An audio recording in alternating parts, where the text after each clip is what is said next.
আমি সেই প্রশ্ন রাখছি, জামিন পাওয়ার পরে আমার ভাইকে গুলি করলো, হত্যা করলো, এরপরে ভারতে পালিয়ে গেল।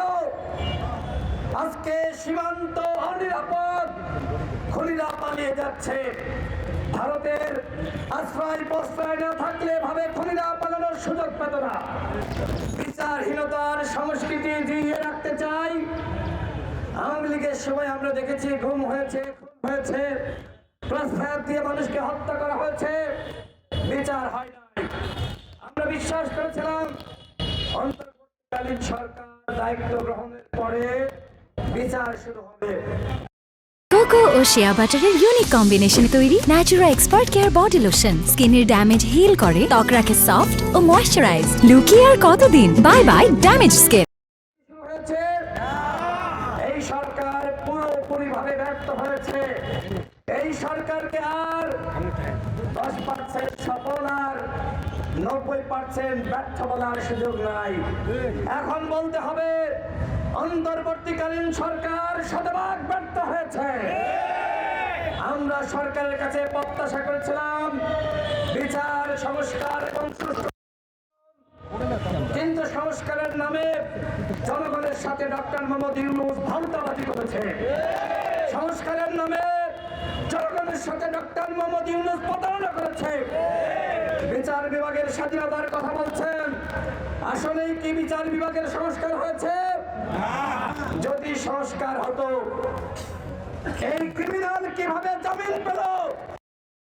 আমি সেই প্রশ্ন রাখছি, জামিন পাওয়ার পরে আমার ভাইকে গুলি করলো, হত্যা করলো, এরপরে ভারতে পালিয়ে গেল। আজকে সীমান্ত অনিরাপদ, খুনিরা পালিয়ে যাচ্ছে। ভারতের আশ্রয় প্রশ্রয় না থাকলে ভাবে খুনিরা পালানোর সুযোগ পেত না। এক্ষেত্রে এই ভারত সরকারকেও দায় নিতে হবে। আমরা গণঅভ্যুত্থানের সময় স্লোগান তুলেছিলাম, ভারতীয় আগ্রাসন রুখে দাও জনগণ। সেই ভারতীয় আগ্রাসন কি বন্ধ হয়েছে?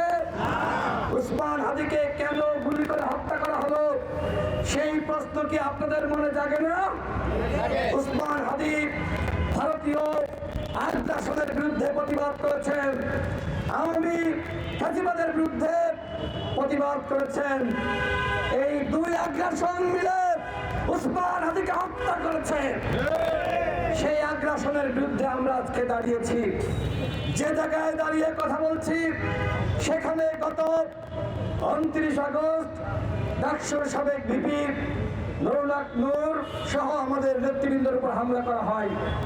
আমার ভাই উসমান হাদি সেদিন নুরুল হক নূরকে দেখার জন্য ঢাকা মেডিকেলে ছুটে গিয়েছিল এবং তিনি মিডিয়ার সামনে বলেছিলেন, এই ঘটনার বিচার হতে হবে। যদি বিচার না হয় এরকম হাজারো ঘটনা সামনে তৈরি হবে এবং এই ঘটনা যে আবারও উসমান হাদির সাথে ঘটবে, সেইটা তো সে কল্পনা করে নাই, আমরা করি নাই। তিনি রাস্তায় নেমেছিলেন বিচারের দাবিতে। সেই বিচার কি হয়েছে বন্ধুগণ?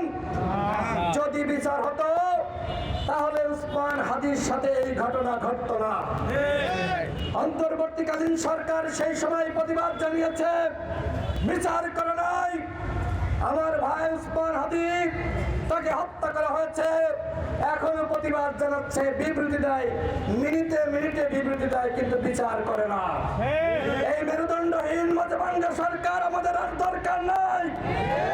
আমি সেই সময় ঠিক এখানেই দাঁড়িয়ে বলেছিলাম, যাদেরকে নিয়ে উপদেষ্টা পরিষদ গঠন করেছেন, এরা সংস্কার বিচার করতে পারবে না। 3 মাসের মধ্যে নির্বাচন দিয়ে বিদায় নেন।